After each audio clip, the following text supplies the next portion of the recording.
بسم اللہ الرحمن الرحیم۔ ہم جب بھی تاریخ عالم کا مطالعہ کرتے ہیں تو رومی تہذیب کا ذکر ہمیں بہت ہی روشن اور نمایاں نظر آتا ہے، لیکن کبھی ہم نے سوچا کہ رومی تہذیب کا بانی اور رومی سلطنت کو اثر نو منظم کرنے والا سب سے پہلا شخص کون تھا؟ چنانچہ آج ہم اسی شخص کے بارے میں جس نے سب سے پہلے سلطنت روما کی بنیاد رکھی اور اس کو انتظامی اور بنیادی طور پر ایک مکمل ڈھانچہ اور نظام حکومت دے کر اس کو رہتی دنیا تک عظیم سلطنتوں اور تہذیبوں کا مرکز بنا دیا۔ چنانچہ آج ہم ذکر کریں گے آگسٹس سیزر کی، جس کا زمانہ 63 قبل مسیح سے لے کر 14 عیسوی تک ہے۔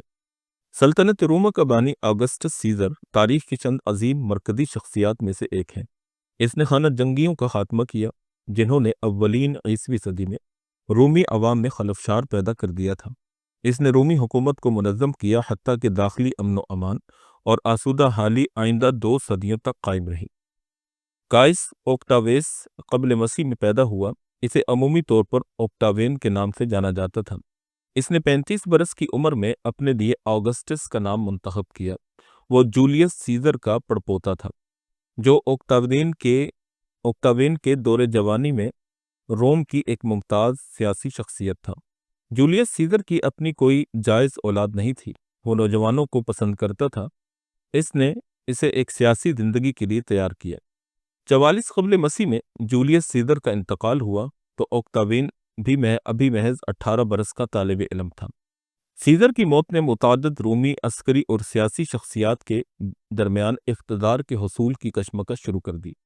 پہلے تو اس کے حریفوں نے، جو رومی سلطنت کے کارزار سیاست کے کہنا مشق کھلاڑی تھے، نوجوان اوکٹاوین سے اپنے لیے کوئی خطرہ محسوس نہیں کرتے تھے، جبکہ نوجوان کے پاس واحد قابل افتخار اثاثہ بس یہی تھا کہ جولیس سیزر نے اسے اپنا بیٹا بنایا تھا۔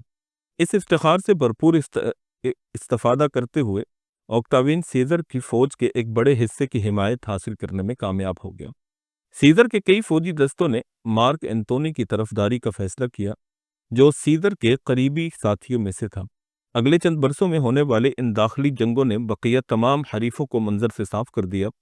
36 قبل مسیح تک روم اور اس میں شامل دیگر مفتوحہ علاقے مارک انتونی، جو مشرقی حصے کا فرمانروا تھا، اور اوکٹاوین کے بیچ تقسیم ہو گئے، جو مغربی حصہ پر قابض تھا۔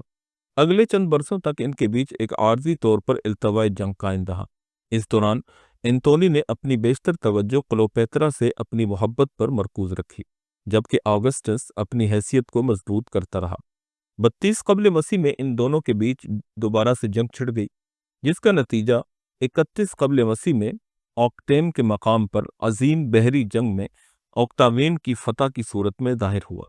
اگلے برس جنگ پھر سے چھڑی اور اوکٹاوین کی مکمل فتح ہو گئی، جبکہ انتونی اور کلوپیترا دونوں نے خودکشی کر لی۔ اوکٹاوین کو اب وہی مضبوط حیثیت حاصل ہو گئی جو 15 برس قبل جولیس سیزر کو حاصل تھی۔ سیزر کو تو قتل کیا گیا تھا کیونکہ اس کی منشا سب پر واضح ہو گئی تھی کہ وہ روم میں جمہوری حکومت کو ختم کر کے خود شہنشاہ بننا چاہتا تھا۔ اس خانہ جنگی اور روم میں جمہوری حکومت کی واضح ناکامی کے کئی سال بعد 30 قبل مسیح تک لوگ ایک موافق مطلق العنان حکومت کو قبول کرنے پر آمادہ تھے۔ ان جنگوں میں اوکٹاوین کا رویہ اگرچہ بے رحمانہ رہا، لیکن اقتدار میں آتے ہی حیرت انگیز طور پر وہ صلح جو بن گیا۔ 27 قبل مسیح میں مجلس قانون ساز کی خفگی کو دھیما کرنے کی خاطر اس نے اعلان کیا کہ وہ جمہوریت کو بحال کر رہا ہے، اور اپنے تمام ریاستی عہدوں سے اپنا استعفیٰ بھی پیش کیا۔ تاہم اس نے اسپین، گاؤل اور شام کے سربراہ کے طور پر اپنی حیثیت کو پھر بھی برقرار رکھا۔ کیونکہ رومی فوجی دستوں کی اکثریت انہی 3 صوبوں میں موجود تھی، سو اصل طاقت پھر بھی اس کے ہاتھ میں رہی۔ مجلس قانون ساز نے اس کے لیے آگسٹس کے خطاب کے حق میں ووٹ دیا، تاہم خود اس نے کبھی بادشاہ کا خطاب استعمال نہ کیا۔ روم ہنوز ایک جمہوریہ تھا، آگسٹس اس کے ایک باشندے کے سوا کچھ نہیں تھا۔ عملی طور پر شکر گزار، اطاعت شعار، مجلس قانون ساز نے آگسٹس کو یہ حق دیا کہ وہ حسب منشا کوئی بھی عہدہ اپنے لیے منتخب کر سکتا ہے۔ بقیہ زندگی وہ ایک آمر کی حیثیت سے زندہ رہا۔ 14 عیسوی میں اپنی وفات کے وقت روم جمہوریت کے دور سے بادشاہیت کے دور میں داخل ہو چکا تھا۔ بعد ازاں اس کے لے پالک بیٹے نے بغیر دشواری کے اس کا تخت سنبھال لیا۔ آگسٹس غالباً تاریخ میں ایک قابل اور کریم النفس مطلق العنان آمر کی بہترین مثال ہے۔ وہ ایک سچا سیاستدان تھا جس کی صلح جویانہ حکمت عملیوں نے رومی خانہ جنگیوں سے پیدا ہونے والے خلفشار کو دور کر دیا۔ آگسٹس نے قریب 40 برس روم پر حکمرانی کی۔ اس کی حکمت عملیوں نے آنے والے متعدد برسوں تک سلطنت پر خوشگوار اثرات چھوڑے۔ اس کے تحت رومی فوجوں نے اسپین، سوئٹزرلینڈ، گلاشیا یعنی ایشیائی کوچت اور جزیرہ ہائے بالکن کے ایک بڑے حصے کی فتوحات مکمل کی۔ اپنے دور اقتدار کے اختتام تک سلطنت کی شمالی سرحدیں ریہائن اور ڈینیوب کے دریاؤں کی سرحدوں سے کچھ زیادہ مختلف نہیں تھیں، جو اگلی چند صدیوں کے لیے شمالی سرحدیں بن گئی تھیں۔ آگسٹس غیر معمولی طور پر اہل منتظم تھا، یعنی عمدہ داخلی اور انتظامی ڈھانچہ تشکیل دینے میں اس نے اہم کردار ادا کیا۔ اس نے رومی ریاست کے محصولات اور مالیات کے نظام کی بھی اصلاح کی، رومی فوج کی از سر نو ترتیب بندی کی، ایک پائیدار بحریہ تشکیل دی، ذاتی محافظوں کا دستہ پرائٹورین گارڈ نامی قائم کیا جس نے آئندہ صدیوں میں شہنشاہوں کے انتخاب اور سبکدوشی میں بنیادی کردار ادا کیا۔ آگسٹس کے زیر انتظام تمام سلطنت روما میں شاندار سڑکوں کا ایک وسیع جال پھیلایا گیا۔ اس نے روم میں متعدد عوامی عمارات تعمیر کروائیں اور شہر کو حسین و جمیل بنا دیا۔ مندر واپس استوار کیے گئے۔ آگسٹس نے قدیم رومی مذہب کو فروغ دیا، شادیوں کی بڑھوتری اور بچوں کی پیدائش میں اضافے کی حوصلہ افزائی کے لیے بھی اقدامات کیے۔ 30 قبل مسیح میں روم میں آگسٹس کی زیر قیادت داخلی امن و امان کی صورتحال قائم ہوئی۔ اس کا فطری نتیجہ آسودہ حالی میں بے پناہ اضافہ کی صورت میں ظاہر ہوا۔ اس طور فنون میں گراں قدر بہتری پیدا ہوئی۔ رومی ادب میں آگسٹس کے دور کو سنہری دور سے تعبیر کیا جاتا ہے۔ روم کا عظیم شاعر واجل اسی دور میں موجود تھا۔ دیگر کئی مصنفین کی طرح ہوراس اور لیوی بھی تبھی پیدا ہوئی۔ اوڈ نے آگسٹس کی ناراضگی مول لی اور اسے روم سے جلاوطنی کا کرب سہنا پڑا۔ آگسٹس کا کوئی بیٹا نہیں تھا، ایک بھتیجا اور 2 پوتے اس کی زندگی میں ہی فوت ہو گئے۔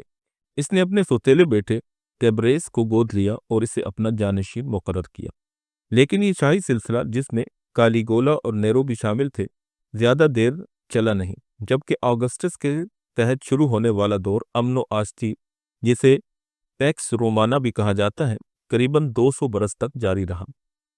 اس امن و امان اور آسودہ حالی کے طویل دور میں رومی تہذیب نے ان علاقوں میں بھی جڑیں مضبوط کیں جو آگسٹس اور دیگر رومی قائدین نے فتح کیے تھے۔